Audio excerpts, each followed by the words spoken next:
සුබ දවසක් සියලුම දෙනාටම. අද අපි කතා කරන්න බලාපොරොත්තු වෙන්නේ 8 ශ්‍රේණියේ ගණිතය විෂයට අදාළව තුන්වෙනි පාඩම තමයි මේ කෝණ පාඩම.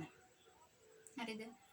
කෝණ පාඩමේදී ඔයාලා 6-7 ශ්‍රේණිවලදී කාලා කෝණ සම්බන්ධයෙන් පාඩම් ඉගෙන ගන්න ඇති. ඒකේ අලුත් කර ගැනීමක් තමයි තියෙන්නේ. තවත් අලුතෙන් කෝණ වර්ග කීපයක් වලට ඉගෙන ගන්න තියෙනවා. එතෙන්ට යන්න කලින් අපි මුලින්ම මූලික කොටස් ටිකකුත් පොඩ්ඩක් විතර මතක් කරගෙන යමු.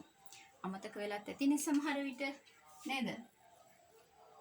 අපේ පාඩම තමයි දරුවනේ කෝණ. හරිද? මේකේ පළවෙනි කෝණ වර්ගයේ ඔයාලා දන්නවා මොනවාද? සුළු කෝණ. සුළු කෝණ කියන්නේ මොනවද? ඒ කියන්නේ අපි සුළු කෝණ යනුවෙන් අදහස් කරන්නේ විශාලත්වය අංශක 90ට වඩා අඩු වෙන්න ඕන. අංශක 90ට වඩා අඩු කෝණ.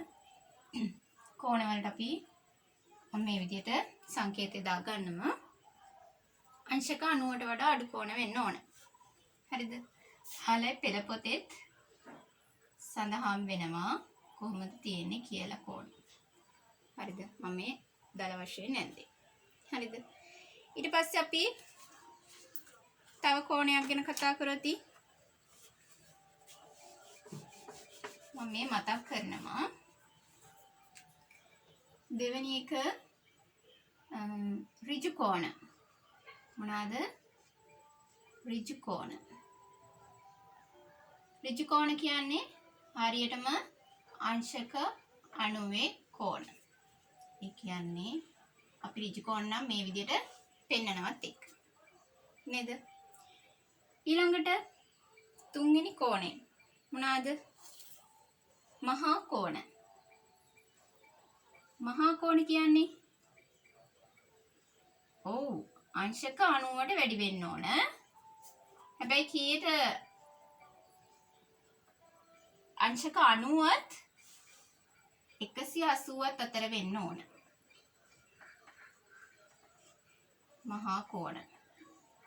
අංශක 90ත් 180ත් අතර කෝණ තමයි අපි මහා කෝණ කියලා කියන්නේ. ඊළඟ කෝණ වර්ගය තමයි සරල කෝණ. සරල කෝණ දන්නවා.